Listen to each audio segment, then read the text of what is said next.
नमस्कार दोस्तों, अस्सलाम वालेकुम, सत श्री अकाल, जय यीशु। मैं एसके राव, प्रकाशक संपादक, शरण स्थली हिंदी पाक्षिक समाचार पत्रिका और इस शरण स्थली यूट्यूब चैनल का आपका फिर से एक बार स्वागत करते हैं। कुछ बातों को हम लोग आपके बीच रखने जा रहे हैं। बातें ये हैं कि जैसे जैसे चुनाव नजदीक आते जा रहा है, वैसे वैसे प्रत्याशियों का लोक लुभावन नारों के साथ सारा वातावरण गूंज रहा है। हमें उन लोक लुभावन नारों को देखना होगा और सतर्क रहना होगा। जैसा कि आप जानते हैं कि बहुत सारी पार्टियां आपको बहुत सारे वादे कर रही है।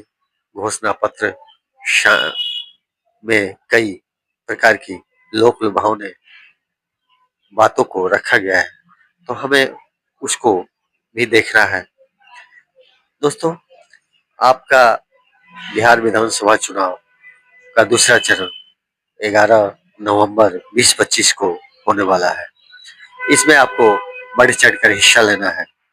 जैसा कि कहा भी गया है कि यदि आप मतदान नहीं करेंगे तो फिर 5 साल उसका नतीजा भुगतेंगे।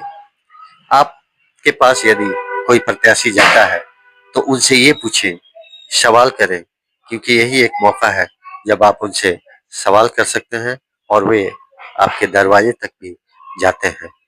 पहला सवाल कि आपकी जो पढ़ाई होती है या आपके बच्चों की जो पढ़ाई कराते हैं स्कूल में है, क्या वे प्रत्याशी आपके बच्चों के स्कूल में शिक्षा की व्यवस्था देखने कभी गए हैं? कैसा वहाँ का पानी है, कैसा वहाँ का वातावरण है, स्वच्छ वातावरण है कि नहीं? क्योंकि आपका बच्चा यदि स्वच्छ वातावरण में नहीं रहा तो फिर उसका स्वास्थ्य के साथ साथ आने वाला फ्यूचर भी नुकसानदेह हो सकता है। तो पहले उनसे ये सवाल करें कि क्या वे प्रत्याशी कभी शिक्षा को देखने किसी स्कूल, वो चाहे सरकारी हो या प्राइवेट हो, कभी देखे हैं कि उनका क्या चल रहा है? क्यों दिन प्रतिदिन प्राइवेट स्कूल या कोचिंग संस्थान खुलते जा रहे हैं? इसका कारण क्या है? इसका कारण यह है, जहाँ तक मेरा विचार है, इसका कारण यह है कि आप अपने बच्चों को प्राइवेट संस्थान में इसलिए भेजते हैं कि सरकारी स्कूल, कॉलेज, विद्यालय में पढ़ाई शायद सही ढंग से नहीं होता है, इसलिए आप प्राइवेट संस्थान में भेजते हैं। क्या मैं गलत हूँ? ये मेरा विचार है। आपके बच्चे या आप या आपका परिवार का कोई बीमार पड़ता है तो आप कहाँ भेजते हैं? यदि पैसा है आपके पास, पैसे वाले हैं या पैसा है, तो उसे प्राइवेट क्लिनिक में भेजते हैं या कोशिश करते हैं कि हम प्राइवेट डॉक्टर या क्लिनिक में जाएं और उनका इलाज कराएं। क्यों? क्योंकि सरकारी संस्थान में, आप समझ रहे हैं कि सरकारी संस्थान में इलाज में लापरवाही बरती जा रही है। भले ही यहाँ पे आपका मेडिकल कॉलेज बन गया है जो अरबों की लागत की है, लेकिन इसमें वही कहावत है कि बड़ा हुआ तो क्या हुआ, जैसे पेड़ खजूर, राही को छाया नहीं मिले, अब फल लागे अति दूर। बड़ा हॉस्पिटल है, बड़ा मेडिकल कॉलेज है, लेकिन आप आए दिन देखते हैं कि वहाँ कभी मरीज पीटे जाते हैं, कभी मरीज के परिजन पीटे जाते हैं। ऐसा क्यों है? आपने कभी सोचा? अरबों की संपत्ति आपका मेडिकल कॉलेज हो गया है, लेकिन इलाज में क्या है ये आप भी भली भांति जानते हैं।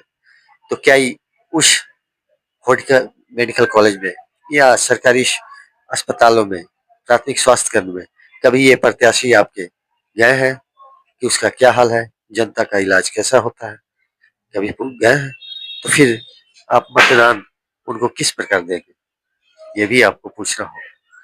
वहीं तीसरी बात यह है कि स्वास्थ्य विभाग जो है, बहुत सारी सुविधाएं सरकार द्वारा मिली हुई है आपके लिए।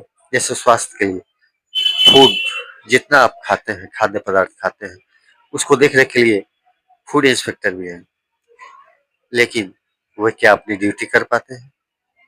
ये जो भी है, ये आप सोचने वाली बात है, देखने वाली बात है। आप देख रहे हैं कि अधिकतर आपका जो काम पड़ता है वो चाहते हैं कि ज़्यादा से ज़्यादा हम प्राइवेट में काम कराएं, सरकारी में न जाए, सरकारी का पड़ा पाला ना पड़े। क्यों? क्योंकि सरकार लापरवाही है। लेकिन ये मैं आपसे पूछना चाहता हूँ, क्या आपने कभी सोचा है सरकार बनाता कौन है?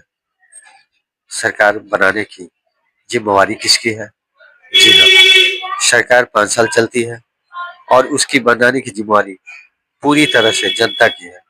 यह मौका चुनाव का इसलिए आता है कि जनता अपना सोच समझकर अपने मत का दान करें और सही लोगों का चयन करके भेजे, क्योंकि वही लोग भेजेंगे, वही लोग सरकार बनाएंगे जिसे आप चुनकर भेजते हैं। तो मेरा कहने का मतलब ये है कि सिर्फ यह कर देना कि जो भी लापरवाही है या जो काम नहीं होता है वो सारा नेता के ऊपर है या विधायक के ऊपर है या अपने जनप्रतिनिधि के ऊपर, इसकी जवाबदेही आप पे भी जाती है, क्योंकि आप ही उनको विधानसभा भेजते हैं। सरकार ने बहुत सारी आपकी सुविधाएं दी है। अभी निर्वाचन आयोग द्वारा चुनाव में आपको ईवीएम दिया जाएगा, जिसको आपने मनपसंद लोगों को बटन अपने ईवीएम का बटन दबाना है, जिसे चाहे आपको दे सकते हैं। यदि आपको कोई भी प्रत्याशी पसंद नहीं है तो नीचे सबसे नीचे नोटा का भी बटन है, नोटा में भी आप वोट दे सकते हैं। यदि आप जानते हैं, यदि आप चाहते हैं कि ये हमारे कोई भी प्रत्याशी पसंद के नहीं है तो आप नोटा का भी बटन दाब सकते हैं, इसका भी इस्तेमाल कर सकते हैं। यह निर्वाचन में आपको सरकार ने या निर्वाचन आयोग ने ये सुविधा प्रदान की है, लेकिन आपको मतदान करना है। यदि आप मतदान नहीं करते हैं तो आप जीरो पे आउट होंगे। आने वाली आपकी पीढ़ी, आपका परिवार, आपका समाज, स्वयं आप भी भोगेंगे और भुगतेंगे कि क्या होगा। तो इससे हमें बचने की जरूरत है।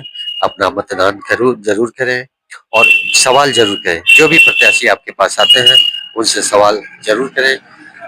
कभी सड़कों पे जो एक्सीडेंट होते हैं या आप किसी दुख में रहते हैं या किसी सरकारी कार्यालय का चक्कर लगाते हैं, सरकारी कार्यालयों में भ्रष्टाचार फैला है, क्या वे प्रत्याशी कभी देखने गए हैं?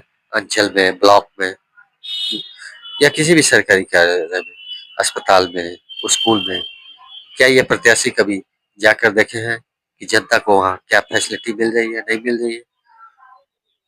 ये भी उनका दायित्व होता है। जनता के लिए उन्होंने कितना संघर्ष किया है, प्रत्याशी जनता के लिए कितना संघर्ष किया है, यह देखने की बात है। यदि आपके साथ हुए रहे हैं पूर्व में तो आप जरूर मतदान करें। मतदान तो खैर करना ही है।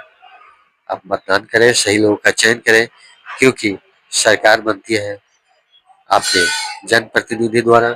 आप जो चुन कर भेजेंगे वही लोग सरकार बनाएंगे और सरकार जो है आपके लिए है और आपका पाला कहीं ना कहीं, कभी ना कभी पाला पड़ता है। तो अभी प्रत्याशी बहुत है, तो उनका आप विचार करें सही ढंग से, बिना किसी लोभ लालच का आप मतदान करें। एक बात जरूर रखें, प्रत्याशियों के चमचों से रहे दूर, लेकिन मतदान करें जरूर। धन्यवाद सर। मैं एस के राव आपका फिर से अभिवादन करता हूँ। नमस्कार, धन्यवाद।